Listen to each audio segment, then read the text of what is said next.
Nintendo posted a trailer on its YouTube channel revealing the long-awaited release date for Bayonetta 3, October 28th, 2022. This is only the second trailer Nintendo has shown off since the game was announced years ago, but it's finally coming in an already jam-packed October. My thoughts? I honestly thought this might get delayed, but I'm glad to see Nintendo is sticking to its original 2022 schedule. But with this coming in October, I doubt we'll see another big holiday title alongside Pokemon Scarlet and Violet. I think Nintendo's autumn lineup is all set. PlayStation is launching PlayStation Stars, a new loyalty program where you can earn points by playing games and completing activities. Supposedly, the points can be used to buy items on the PlayStation Store.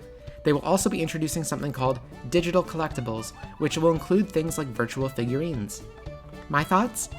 This is pure speculation, but I wonder if PlayStation Stars may eventually replace the trophy achievement system, or all be included under the same umbrella. It sounds like earning points and collectibles will be similar to earning trophies, but the points can be used to buy goods, and the collectibles can stand in for your trophies. I'd love if this was the plan, because I already play a lot of games and earn loads of trophies, so it would be nice to earn more than just bragging rights. Multiverses, the Warner Bros. Themed Smash Bros. Is having an open beta beginning July 26th. There will be several popular playable characters, 8 stages, several modes, tutorials, and local multiplayer. The beta is coming to PS4, PS5, Xbox One, Xbox Series, and PC. My thoughts? I think any Smash Bros. Game has big shoes to fill. Masahiro Sakurai has done an incredibly slick job making the Smash Bros. Gameplay buttery and perfect, to the point where every similar game I've played has felt like a Walmart brand ripoff. The crossover element of these games always gets you in the door, but the gameplay has to feel good enough that you want to keep playing. I sincerely hope Multiverses can deliver. Xbox announced that it's adding Discord voice chat to Xbox One and Xbox Series S and X. The feature is already live for Xbox insiders, and it's coming soon for everyone else. My thoughts? This is good news. I'd love to see this on every console. Supermassive Games, known for developing horror movie-inspired games, such as Until Dawn and The Quarry, has been purchased by Nordisk Games. Nordisk Games is a subsidiary of Nordisk Film and also owns several other game companies. CEO of Nordisk said, "In acquiring 100% of the studio, we'll be able to increase our support to the team and, most importantly, continue the great working relationship we have with them." My thoughts? When a game developer is acquired, it's always up in the air if it'll be for better or for worse. Several game companies have been overrun by those who bought them, while others have flourished. It remains to be seen what will happen with Supermassive, but Until Dawn was an excellent game, and I really hope we'll see more games on par with its quality as the years go by. Bandai Namco, the toy and game company, has been hacked and their data held ransom. Apparently, the ransomware group has accessed files specific to Asian regions, excluding Japan. Bandai Namco, known for games like Pac-Man and Elden Ring, says they have taken steps to prevent further breaches. Investigation is ongoing. My thoughts? I only hope that anyone's personal information, like employees and customers, won't be leaked.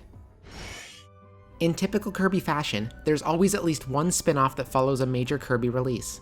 Kirby's Dream Buffet is a multiplayer game that oozes charm and cuteness. It's set for release on the Nintendo eShop this summer, yet no exact date was given. My thoughts? This game might actually be too cute, but that won't stop me from biting into all of its deliciousness. That said, Nintendo doesn't have a firm release date, which has me skeptical. If it's supposed to be out before the end of the summer, surely Nintendo must have some idea of a specific release date by this point. There's only 2 months left of summer. In its earnings report, Ubisoft quietly announced that Avatar: Frontiers of Pandora has been delayed into its next fiscal year, which goes from April 2023 to March 2024. My thoughts? I was getting vibes that this game was being rushed to coincide with the release of Avatar 2 this December. I'm glad that won't be the case. Since Avatar 3 isn't releasing until December 2024, I wonder if they'll hold this game back to coincide with the threequel's release date, which would be a full 2-year delay. Sonic Frontiers doesn't even have a specific release date yet, but apparently the next Sonic game is already being planned. Nothing else was shared, just that the next Sonic game is already a thing. My thoughts? I'm sure every good creator has a plan for the future, so this isn't surprising. But what is surprising is that this information became public despite the lack of information about the release of Sonic Frontiers. It's supposed to come out this holiday, but that's 5 months away at the absolute latest. There's no pre-orders or a specific day. Even God of War Ragnarok has pre-orders and a release date, and we know even less about that game. It's weird, is all I'm saying. No More Heroes 3 will no longer be exclusive to the Nintendo Switch. It's coming to PS4, PS5, Xbox One, Xbox Series S and X, and Steam on October 11th. My thoughts? This game isn't really my cup of tea, but I'm glad to see another game becoming accessible to more players. The only downside is that it's coming out in October, which is already stacked with games like Overwatch 2, Persona 5 Royal Gang Multiplat, the already mentioned Bayonetta 3, Mario + Rabbids, and Gotham Knights. On Twitter, Sega confirmed the Sega Genesis Mini 2 is coming to North America on October 27th this year. It will feature over 50 games that weren't on the original Genesis Mini, including Sega CD games too. Sonic CD and Sonic 3D Blast are on the list. My thoughts? I don't really have much to say. I'm happy for fans who want this, but I was born just in time to miss all the Sega consoles as a kid, so I'm not super interested. But if they add the Thomas the Tank Engine game, maybe I'll have to reconsider. Survios, the company behind various licensed games including The Walking Dead Onslaught and Creed Rise to Glory, is creating a new, single-player action horror game based on the hit franchise Aliens. The PC, console, and VR game will take place between the 1979 Alien movie and its 1986 sequel. According to Survios' website, the story will be original and feature a battle-hardened veteran with a vendetta against the Xenomorphs. My thoughts? I love the Aliens franchise, and even though I wasn't a fan of Alien Isolation, mainly because the alien kept killing me and the old-fashioned save points were frustrating, I'm excited for more story material set in this universe, especially when it's connected to the original movies. While Japan still hasn't legalized same-sex marriage, Nintendo has stated that same-sex couples will receive the same benefits as employees in an opposite-sex marriage.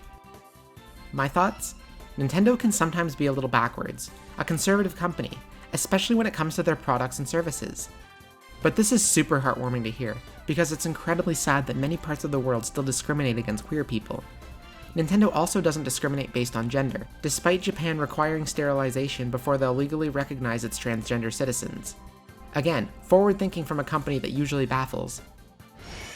Meanwhile, Nintendo refuses to make their entire library of classic games available to everyone, so a Japanese government official is looking to preserve all games, classic and modern, for future generations.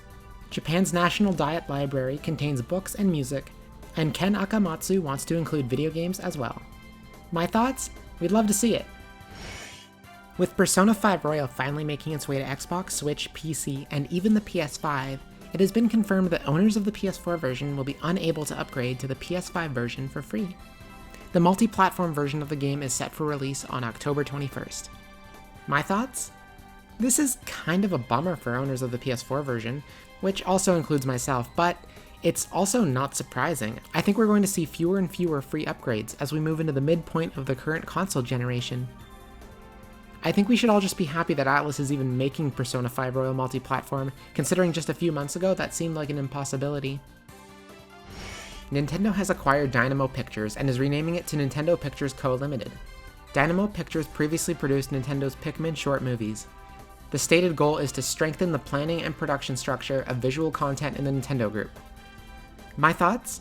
I have zero idea what Nintendo is planning specifically, and any speculation is futile. While I'd love a Ghibli-esque Zelda movie, a Smash Bros. Anime, and a Nintendo Cinematic Universe, I wouldn't be surprised if Nintendo has something entirely different planned, but any expansion into the film and television space on Nintendo's part, no matter how big or how small, is a step forward. Nintendo may not be churning out any 2D Zelda content, but everyone else is. IGN uploaded a trailer for the new indie game, Kloa, Child of the Forest, which looks like The Legend of Zelda and Studio Ghibli had a baby. Wildpad Games' project is now live on Kickstarter, with Steam confirmed as the only platform. My thoughts? There have been a lot of Zelda-likes in recent years, with several more to come. But I honestly can't get enough 2D Zelda, so any game that can capture that feeling while bringing some unique charm to the table is worth it to me. Kloa, Child of the Forest looks amazing so far.